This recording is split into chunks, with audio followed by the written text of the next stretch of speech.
나이가 들면 피곤하다 이 말을 정말 입에 달고 살게 되잖아요. 근데요, 그게 그냥 나이 탓이 아니라 어쩌면 우리 간이 보내는 신호일 수도 있다는 생각 혹시 해보셨어요? 오늘은요, 바로 이 간 건강을 되찾고 인생의 활기를 완전히 되찾은 세 분의 정말 놀라운 실제 이야기를 한번 들어볼까 합니다. 아마 많은 분들이 에이, 나이 들면 피곤한 게 당연하지 라고 생각하실 거예요. 오늘 들려드릴 첫 번째 이야기는요, 바로 그 생각에 과연 그럴까요? 하고 아주 강력한 질문을 던집니다. 우리 같이 그 답을 한번 찾아보시죠. 자, 첫 번째 주인공은 바로 72살의 김 선생님이십니다. 이분은요, 정말 끊임없는 피로감과 싸우고 계셨어요. 화면에 나온 것처럼 김 선생님은 겉으로 보기엔 정말 건강해 보이셨어요. 은퇴하고 매일 산책도 즐기시는 아주 활기찬 70대이셨죠. 하지만 이분을 정말 괴롭혔던 건 눈에 보이지 않는 만성 피로였습니다. 본인조차도 나이 탓이겠지 하면서 넘겼던 그 피로의 진짜 원인은요, 전혀 생각지도 못했던 비알코올성 지방간이었던 겁니다. 의사의 경고는 정말 단호했습니다. 이건 그냥 피곤한 게 아니라 간이 보내는 아주 위험한 신호였던 거죠. 바로 이 한마디가 모든 변화의 시작점이 되었습니다. 하지만 김 선생님의 마음을 진짜로 움직인 결정적인 계기는요, 바로 자녀들의 진심이 담긴 한마디였습니다. 아버지, 건강하셔야 오래오래 저희 곁에 계시죠. 가족의 사랑이 그 어떤 약보다도 강력한 동기부여가 된 바로 그 순간이었어요. 자, 이 표를 한번 보세요. 김 선생님의 식단 변화가 정말 한눈에 딱 들어오죠. 이게 그냥 좋은 음식 먹어야지 이 정도 수준이 아니었어요. 핵심은 조리법 자체를 바꾼 거예요. 왜냐? 간에 부담을 주는 기름이랑 나트륨을 확 줄여야 했거든요. 그래서 볶던 건 찌고 짰던 양념은 향긋한 허브나 레몬즙으로 대신하고, 그리고 야식 끊고 물 많이 마시는 거, 이게 또 간한테 쉴 시간을 주는 정말 신의 한 수였던 거죠. 진짜 현명한 변화 아니에요. 운동도 마찬가지로 아주 똑똑하게 접근하셨어요. 처음부터 막 무리하지 않고 작게 시작해서 조금씩 늘려가는 전략을 쓰신 거죠. 하루 15분 걷기에서 시작해서 5,000보까지. 근데 여기서 진짜 중요한 건 꾸준함 그리고 즐거움이었어요. 아내분이랑 같이 하니까 운동이 더 이상 의무가 아니라 즐거운 하루 일과가 된 거예요. 그리고 딱 6개월 뒤 결과는 정말 놀라웠습니다. 이 의학적 데이터가 모든 걸 말해주죠. 간 수치는 정상으로 돌아왔고 초음파 사진 속 간은 눈에 띄게 깨끗해졌어요. 하지만 무엇보다 김 선생님 본인에게 가장 큰 변화는요, 정말 평생 갈 것만 같았던 그 지긋지긋한 피로감이 거짓말처럼 사라졌다는 사실이었습니다. 바로 이 깨달음, 이게 김 선생님 이야기의 핵심입니다. 피로를 그냥 나이 탓으로 돌리지 않고 내 습관을 한번 돌아본 것, 이것이야말로 건강을 되찾는 가장 중요한 첫걸음이었던 거죠. 김 선생님이 생활 습관을 바꿔서 건강을 되찾으셨다면 두 번째 주인공인 박 선생님은 평생의 친구와 이별해야만 했습니다. 그 친구의 이름은 바로 술이었습니다. 60대 후반 박 선생님의 이야기 지금 바로 시작합니다. 박 선생님한테 술이라는 건요, 그냥 술이 아니었어요. 인간관계 그 자체였고 대화의 시작이었죠. 하지만 시간이 흐르면서 술 없이는 잠이 안 와 라고 할 정도로 심각한 의존 상태에 빠져버리신 겁니다. 의사의 경고는 거의 생명을 위협하는 수준이었어요. 간경화를 넘어서 간암까지 갈 수 있다는 말이었죠. 그런데 그때까지만 해도 박 선생님은 에이, 술 끊고 무슨 재미로 살아? 이렇게 생각하셨대요. 그렇게 완고했던 그의 마음을 무너뜨린 건 어떤 논리적인 설득이 아니었습니다. 바로 가족의 눈물이었죠. 손주 돌잔치에서 술에 취해 비틀거리다 넘어진 그날 밤이 모든 걸 바꿔놓았습니다. 아내의 이 한마디가 그의 가슴에 정말 깊숙이 파고들었습니다. 내가 사랑하는 이 술 때문에 내가 세상에서 가장 사랑하는 가족이 고통받고 있다는 사실을 비로소 마주하게 된 거죠. 술과의 이별, 당연히 고통스러웠습니다. 손이 덜덜 떨리고 잠도 못 자고 끔찍한 금단 증상이 그를 괴롭혔죠. 하지만 그는 혼자 싸우지 않았어요.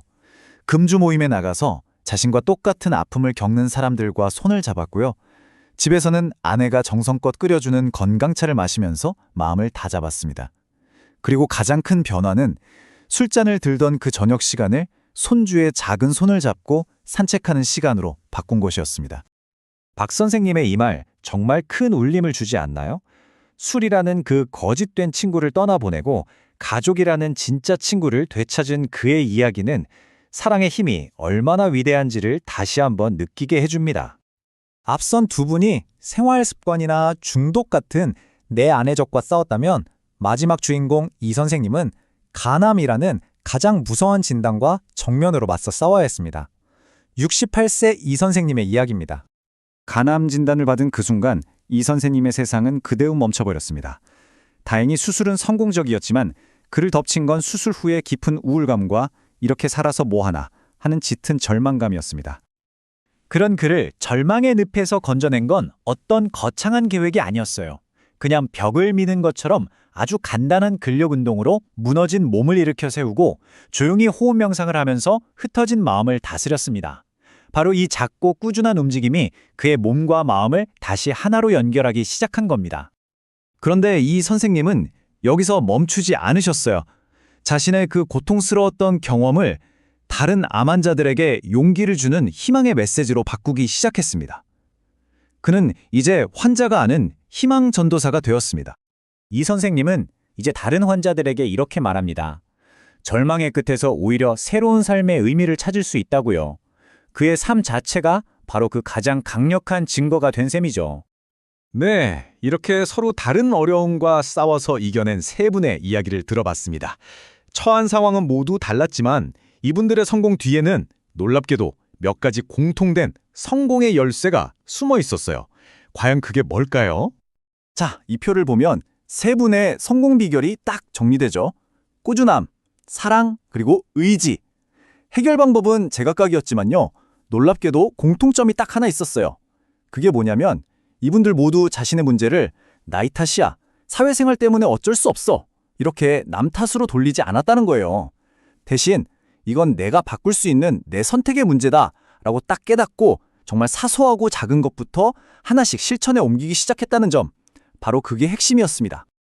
세 분의 이야기는 결국 우리에게 이런 질문을 던집니다. 뭐 거창한 계획이 아니어도 좋아요. 오늘 저녁 야식 한번 참고 물 한 잔 더 마시는 것, 엘리베이터 대신 계단으로 한번 올라가 보는 것, 당신의 간을 위한 그 작은 선택, 바로 오늘부터 시작해 보는 건 어떨까요? 안녕하세요. 오늘 저희는 당신께서 보내주신 자료, 시니어를 위한 간건강 종합 가이드의 핵심 내용을 한번 같이 파헤쳐 보려고 합니다. 특히 시니어의 간건강에 관심이 많으시다고 들었어요. 그래서 오늘 저희 목표는 이 가이드에서 정말 중요한 정보들만 딱 뽑아서 이 간건강관리법을 좀 더 쉽고 명확하게 이해하도록 돕는 거예요. 시작부터 흥미로운 게 간의 별명이 침묵의 장기라는 점이죠. 아프다고 말을 잘 안 한다니 이게 왜 무서운 건지, 또 2024년 한국인 사망 원인 통계에서도 간 질환이 왜 계속 중요하게 언급되는지 오늘 같이 알아보겠습니다. 자, 그럼 이 가이드 속으로 함께 들어가 볼까요? 오늘 저희가 이 가이드에서 주목할 부분들은 크게 이렇습니다. 간이 왜 우리 몸의 숨은 일꾼인지, 도대체 무슨 일을 얼마나 많이 하는지, 특히 시니어에게 더 주의가 필요한 간 질환들은 어떤 것들이고 또 어떤 신호들을 놓치면 안 되는지 살펴볼 거예요. 그리고 가장 중요한 생활 속에서 바로 적용할 수 있는 관리법과 또 잘못 알려진 상식들, 그리고 희망적인 최신 정보까지 짚어보겠습니다. 네, 맞습니다. 이 가이드가 시니어분들께 특히 의미가 있는 건요. 간 건강이 단순히 질병 예방 차원을 넘어서서 활기찬 노년, 그러니까 삶의 질 자체를 좌우하기 때문이죠. 단순히 아프지 말자 이게 아니라 어떻게 더 건강하게 오래 살까 하는 문제와 이제 직결되는 겁니다. 이 가이드의 정보들이 당신의 건강 수명을 늘리는데 정말 실질적인 도움이 될 거라고 봅니다. 아, 그렇군요. 그럼 먼저 그 침묵의 의미부터 좀 풀어봐야겠네요. 왜 간은 아파도 티를 잘 안 낼까요? 가이드에서도 강조하듯이 간에는 통증을 느끼는 신경세포가 거의 없다고 해요. 그쵸? 네, 맞아요. 그래서 문제가 생겨도 나 아파요 하고 즉각 신호를 보내는 심장이나 위와는 다르다는 거죠.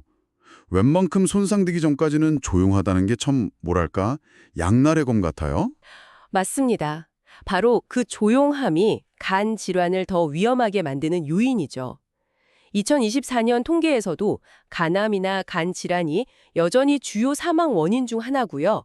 특히 고령층에서 그 위험이 더 퍼지는 경향을 보입니다. 가이드에서 지적하는 주된 원인들은 역시 술, 그리고 요즘 더 부각되는 지방간, 또 B형이나 C형 같은 바이러스 감염, 마지막으로 약물 오남용 이런 것들이죠. 여기서 우리가 좀 주목해야 할 점은 노년기의 간 관리는 그냥 하면 좋은 것, 이게 아니라 건강한 삶을 지속하기 위한 필수 점검 사항이라는 겁니다. 네. 간이 이렇게 조용한 대신에 하는 일은 정말 어마어마하다고 가이드에 나와 있더라고요. 종합조정실, 화학공장 이렇게 비유하면서 500가지가 넘는 기능을 수행한다니 솔직히 약간 비현실적으로 들릴 정도인데요. 그렇죠. 이 많은 기능 중에서 시니어 공간과 특히 관련 깊은 몇 가지만 좀 더 자세히 들여다볼까요? 예를 들면 해독 기능 같은 거요? 네, 해독은 간에 가장 잘 알려진 임무 중 하나죠. 술이나 약물뿐만 아니라 우리가 일상에서 접하는 각종 첨가물, 환경 호르몬 같은 유해 물질을 분해해서 몸 밖으로 내보내는 아주 중요한 역할을 합니다.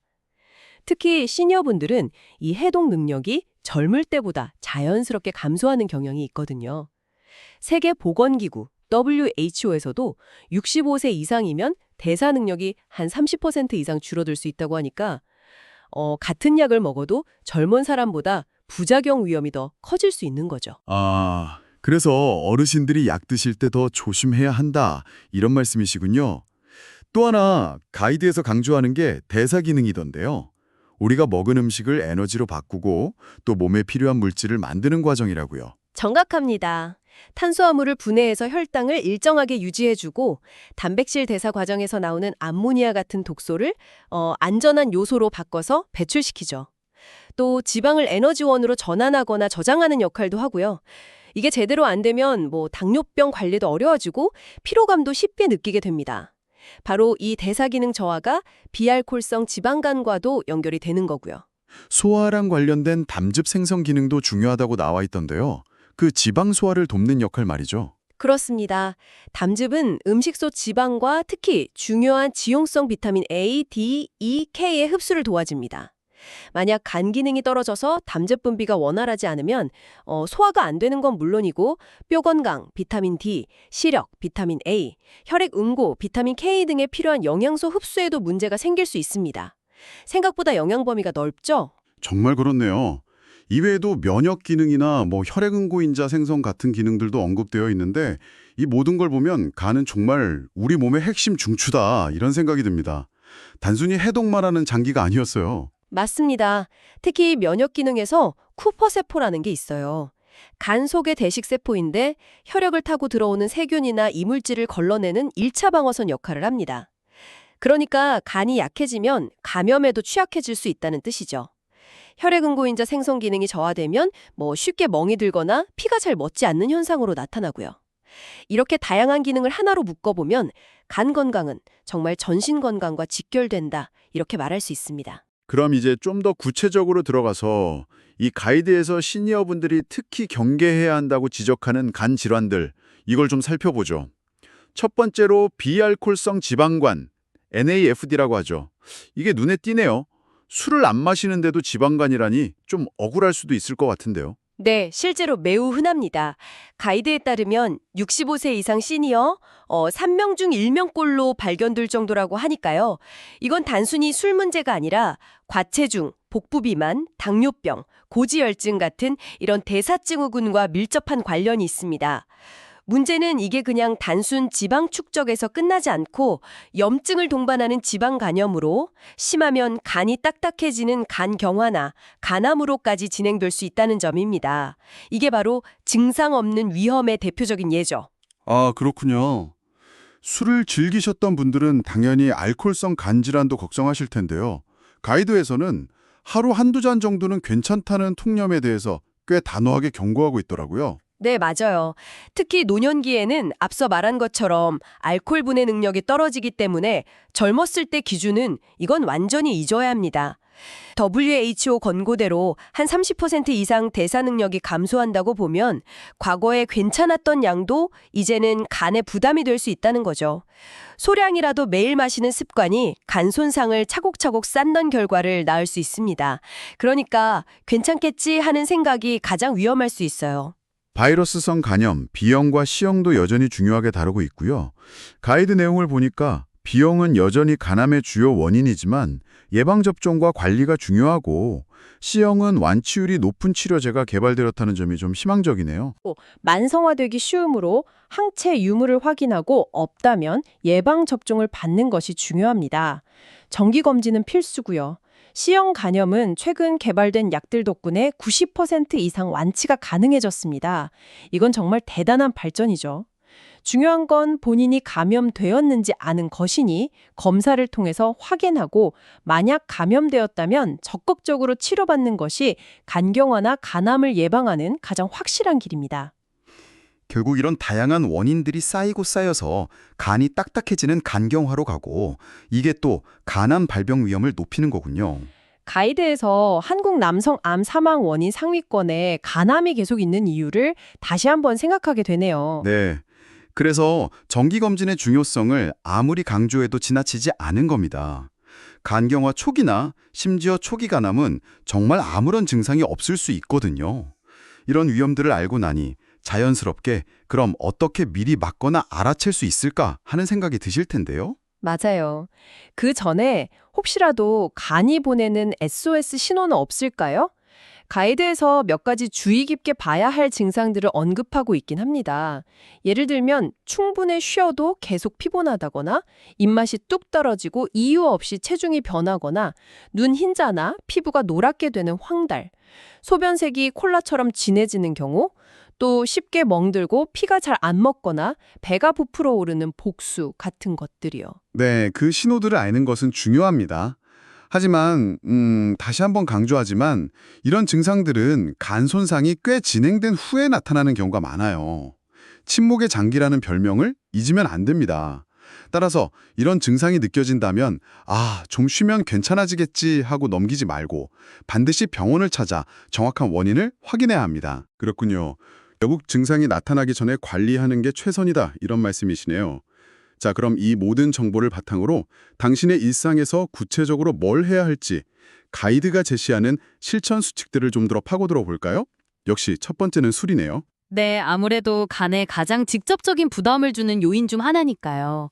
앞서 말씀드린 WHO 권고, 즉 65세 이상에서는 알코올 대사 능력이 30% 이상 감소한다는 점을 꼭 기억하시고 가능하면 금주, 어렵다면 최소한으로 줄이는 결단이 필요합니다. 가끔 한 잔의 기준도 젊을 때와는 달라야 하고요. 네. 두 번째는 약이나 건강 보조제에 대한 주의. 이게 좀 의외였어요. 몸에 좋으려고 먹는 것들이 오히려 간을 힘들게 할 수 있다니요? 그렇죠.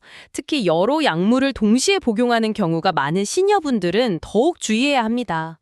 처방약뿐 아니라 쉽게 사 먹는 진통제, 감기약, 심지어 간에 좋다고 광고하는 건강기능식품이나 민간요법까지도 성분을 알 수 없거나 과다 복용 시 간에 독이 될 수 있습니다. 핵심은 내 간이 이건 해독할 수 있을까? 이걸 한번 생각해 보는 겁니다. 새로운 약이나 보조제를 시작할 때는 반드시 의사나 약사와 상의하는 습관이 중요합니다. 그냥 몸에 좋다니까 라는 말만 믿는 건 위험해요. 정말 중요한 지적이네요. 세 번째는 식단 관리입니다. 가이드에서 간이 좋아하는 음식과 싫어하는 음식을 꽤 구체적으로 알려주더라고요.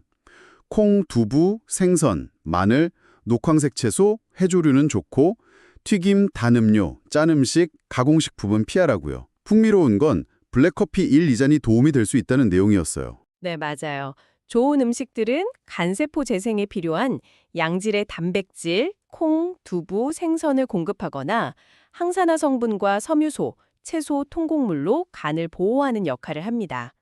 커피의 경우 여러 연구에서 간 섬유화 진행을 늦추거나 간암 위험을 낮추는 효과가 관찰되었죠. 물론 설탕이나 크림 없이 블랙으로 마시는 게 좋고요.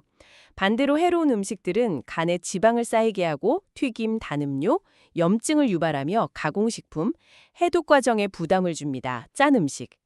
특정 슈퍼푸드를 찾기보다 전체적으로 균형 잡힌 식단을 유지하고 물을 하루 1.5-2리터 충분히 마시는 게 기본입니다. 마지막 네 번째는 운동. 이건 뭐 모든 건강의 기본 같긴 한데요. 가이드에서는 하루 30분, 주 5회 정도 걷기 같은 유산소 운동과 가벼운 근력 운동을 추천하더라고요. 맞습니다. 규칙적인 운동은 체중 조절, 특히 복부 비만 감소를 통해 비알코올성 지방간 예방과 개선에 직접적인 도움을 줍니다. 물론 매일 30분 걷기 이게 말처럼 쉽지는 않죠. 그렇죠. 그래도 이 가이드에선 거창하게 시작하기보다 꾸준히 할 수 있는 수준으로 시작하는 게 중요하다고 강조합니다.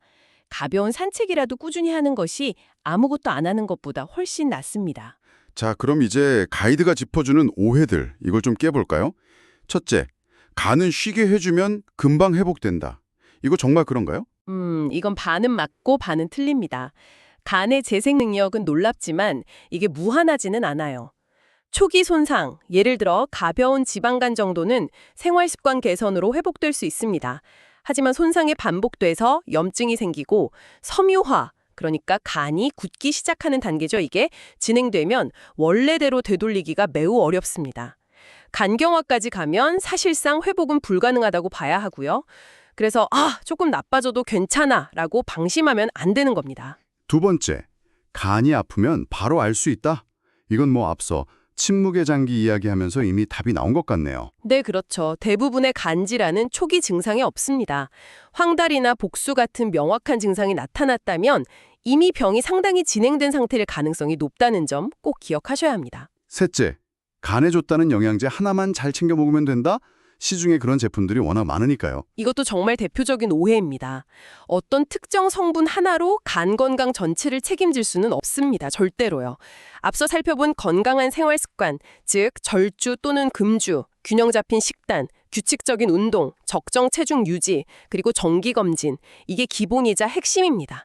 영양제는 말 그대로 보조일 뿐이고 잘못된 정보나 과시는 오히려 해가 될 수 있다는 걸 명심해야 합니다. 그렇군요. 그럼 시니어분들을 위한 맞춤 관리 전략, 가이드의 핵심을 다시 정리해 볼까요? 정기검진, 최소 1년 1회, 고위험군은 6개월마다 혈액검사랑 초음파, 비형 간염 항체 확인 및 접종, 충분하고 규칙적인 수면, 밤 11시에서 새벽 3시 사이가 재생시간이라고 하죠. 복부 비만 관리, 그리고 스트레스 관리, 이렇게 요약할 수 있겠네요. 맞습니다. 이런 꾸준한 노력이 중요하다는 것과 함께 좀 긍정적인 소식들도 있다는 점을 강조하고 싶어요. 의학기술이 계속 발전하고 있거든요. C형 간염은 이제 거의 완치 가능한 병이 되었고 인공지능 AI를 이용한 간암 조기 진단 기술도 개발 중입니다. 커피나 녹차의 간 보호 효과 같은 생활 속 팁에 대한 연구도 활발하고요. 더 나아가 유전자나 줄기세포를 이용한 치료법 연구도 진행 중입니다. 중요한 메시지는 이거예요. 과거와 달리 이제 간질환은 조기에 발견하고 적극적으로 관리하면 충분히 이겨내고 건강하게 장수할 수 있다. 이런 희망이 있다는 것. 네, 오늘 이 시니어를 위한 간 건강 종합 가이드를 통해서 간에 대해 정말 깊이 있게 알게 된 것 같습니다. 다시 한번 정리하면 간은 조용하지만 우리 몸에 없어서는 안 될 필수 장기고 특히 시니어에게는 비알코올성 지방간, 알코올, 바이러스 감염이 주요 위험 요인이라는 것.